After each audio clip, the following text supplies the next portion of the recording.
Good day guys, coming here. Welcome to part 3 of the challenge with Trails of Cold Steel. So this is the third challenge attempt and I'll be using this member. This is a commoners team. We have Yuria, Liana, Elwin, Buffer, Chris, which is a free to play, and Nani Sherry, and also Mashu. So at least 50% of characters are free to play, and for Mashu it is not a must for you guys to be using dragon units or dragon class like I do. You can switch to infantry 2 or aka his hero class, and for the enemy he will be casting all the skill in accordingly. So after he casts off the 3 skill, he will summon 2 summons of Lancer class on the fourth turn, and then back again to casting the same skill in order. So apparently I have tried 4 to 5 attempts for this challenge, ranging from princess, protagonist, and finally to this much. This apparently the hardest of all, the commoners team, because well, we are not using very overpowered 6-star SSR summon characters. However, that is still not an issue. So apparently I attempt the challenge. This is something I have learned from other players overseas, and apparently this can work fine in all videos and do not require very high training. So this is a very good news for everyone, because I do notice that there has been some videos out there that they show you the fighting the boss or certain challenges very easy, but the fact is that they have very high or overpowered training and items and also enchantment for their characters. So that may not be very true. So what you're seeing right now, except for my Yuria Unicorn, where the attack class is around between 18 to 20%, the rest is around 14 over 20 of their class. So this is still fairly okay for players, but of course the higher training your characters are, the better it is. And if you have noticed, I am not using 3 C's at all for all characters, so this will be a much friendlier video for you guys. So okay, the only random thing in this whole map will be we do not know which railgun cannon will the boss be awakening. So what I have noticed that apparently he'll randomly wake up 2 railgun, which may be the case of being side by side or closest to each other, and followed by one that is furthest away from the map. This happens much frequently. And alright, after he have awakened the railgun, so on the second turn, which is after he summoned the railgun, he will attempt to cast an AoE. So we will leave most of a member away from him, while we will purposely leave Yuria and Mashu beside him, so he will just focus and only target these 2 heroes. So we're trying to reduce or do some damage control as possible. So this game is easier for everyone because we will have 3 healers: Yuria, Liana, and Chris. And Chris is basically not only a healer, damager, but also a walking Tenyo headdress, because she can give random positive buff to allies around her.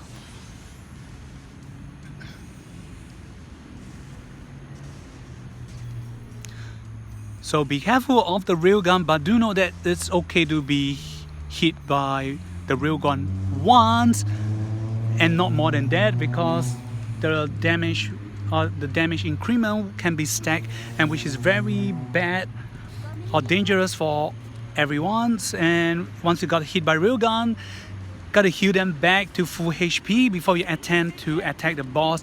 But if you guys are not confident, feel free to, well, stop the attack and wait for the next turn.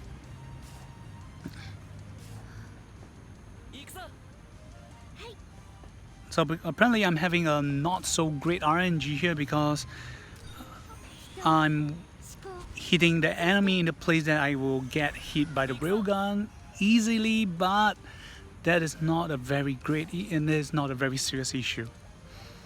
So apparently the buff will go away at the end of turn, so just gotta make sure I survive.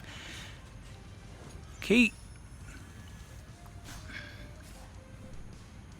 So now after he have cast the AoE, the next skill he has or he will be using will be the hook, and the hook has effects like Bozo Sleep.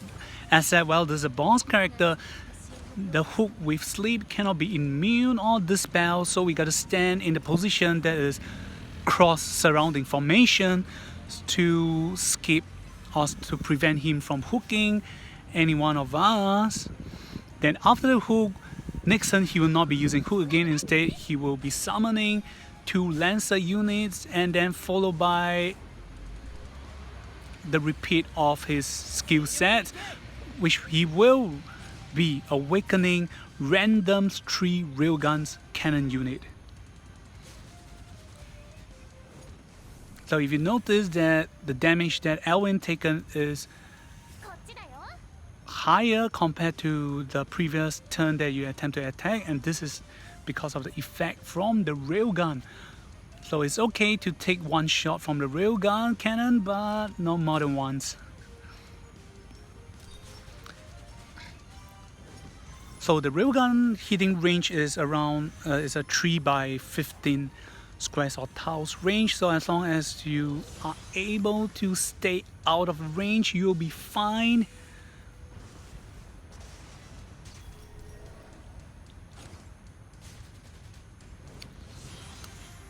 And the only plus thing that for this commoners team I'm using is that I have a lot of, well, I have at least 2 heroes who have angels that will give increased defense and magic defense, and other soldier units that will also give high defense like maid and heavy infantry, except for Yuria. I should have changed that to maid, but well, it's okay. Apparently my highest training right now goes to my cavalry, so I'm giving her cavalry. Alright, so on the 4th turn he will be summoning Lancer unit, so Mashu will use his S-Slash to defeat the summon unit, and then I'll be moving back again. Alright, so I'm gonna use Elwin to attack again.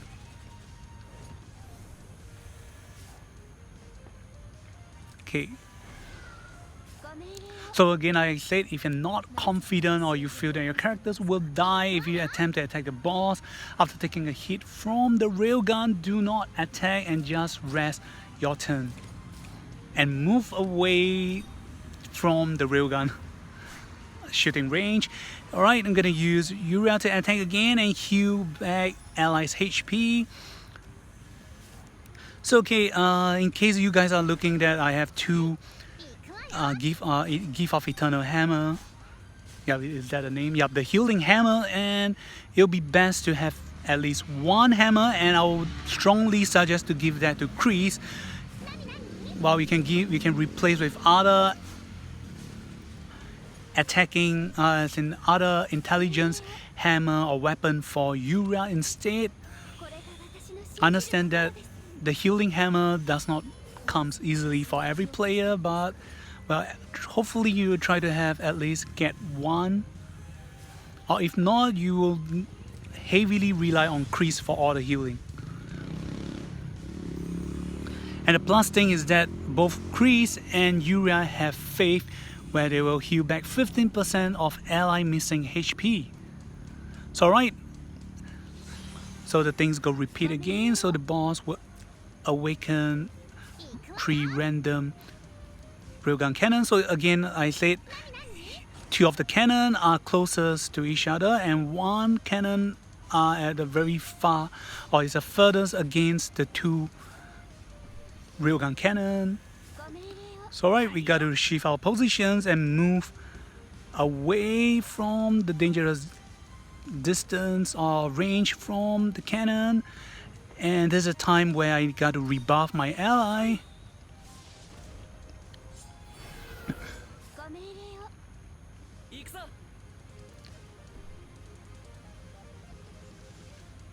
So after buffing, he's gonna be casting his AoE again. So we will be shifting Liana out of the range, and we'll just take 2 characters to take on his AoE hit.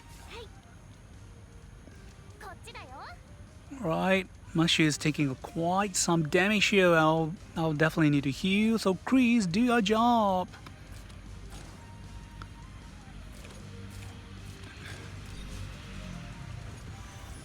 And since I have a healing hammer, I will not be using the second healing skill, the healing attack, to heal every ally. So right, I'm gonna give a bit of buff to Yuria, and I'll be sticking back to the same positions where Yuria and Mushu will be taking the AoE damage.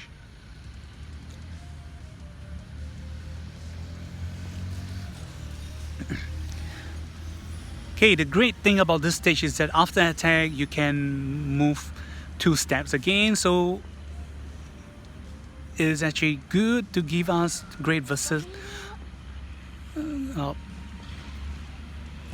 Give us great facility to able to move and adjust our character's position. So right, Liana will be taking the railgun cannon. It's okay because she will not be attacking.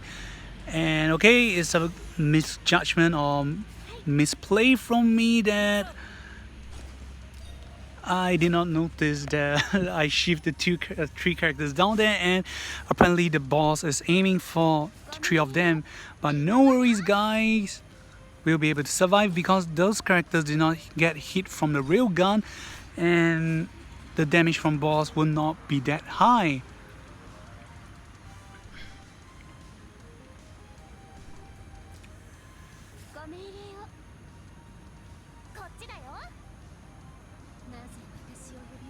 So right, Yuria will have higher HP, so if you're afraid, you can use Yuria to attack first, so that she will be healing Chris.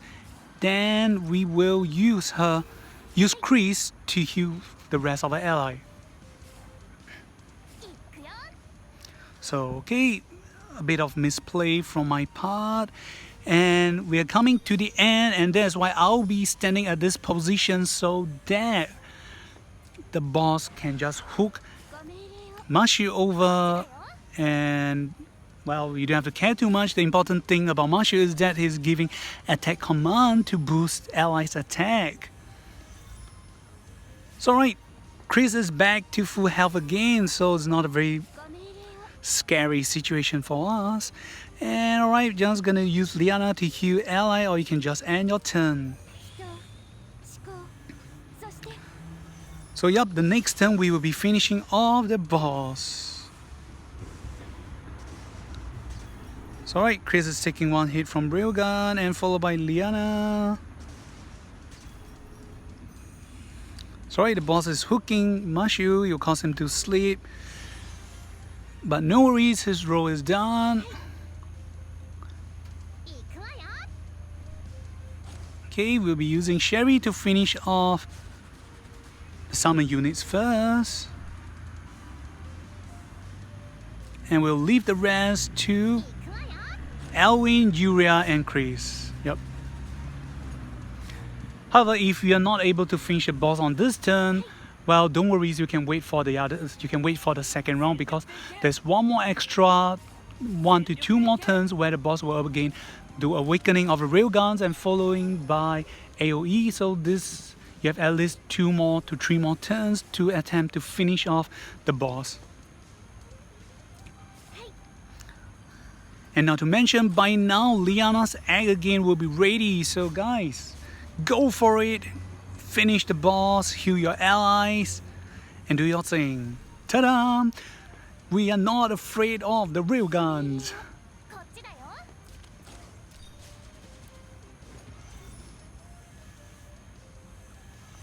Right, so I'm gonna just egg again my characters. So preferably either Alwyn or Yuria. They are definitely not Sherry. Apparently Sherry is dealing the least damage to the boss for some reason. So in this case, Yuria will be the better choice, and we want to speed up the cooldown of a skill. unless you guys have dimension jewels.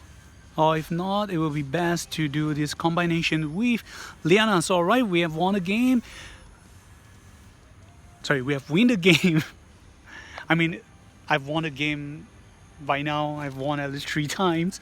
So alright, congratulations guys. We will be going to keep a look at characters item building.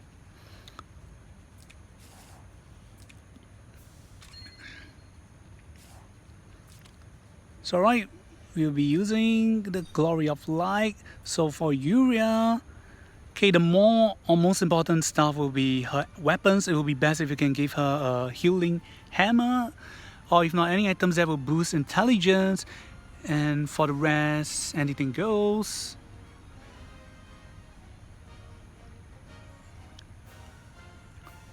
So if you look at it, the rest of items is much more common. And for Mashu, well, we can give him, yep, I'm using a dragon class, so I'm using the Devil Kiss, and his exclusive item is a mask. And of course, if you have Eye of Jamunga to reduce enemy damage, it will be great. And Liana, well, healer and dispeller, but not much use here except for healing, because boss debuff cannot be dispelled or immune or negated. And for Elwin, again, I'll give him exclusive. He's a buffer here, and instead of giving him the attack boost, I only have defense boost, so I'm giving him defense boost. So this is a much lower tier Elwin, where he have higher defense and lower attack. And then followed by 99 Sherry, so again, it can go for the same equipment as Mashu. And last but not least, our MVP, Chris. So again, it would be best to give her this set of skills, followed by a milking hammer. And look at her talent. So apparently it will help the team. So can give a milking hammer to her, if not any items that will boost intelligence, and followed by a ring of intelligence, or if not, Eye of a Beholder, which will reduce damage from enemy again. So alright, remember to like and subscribe. This is Kami. See you guys.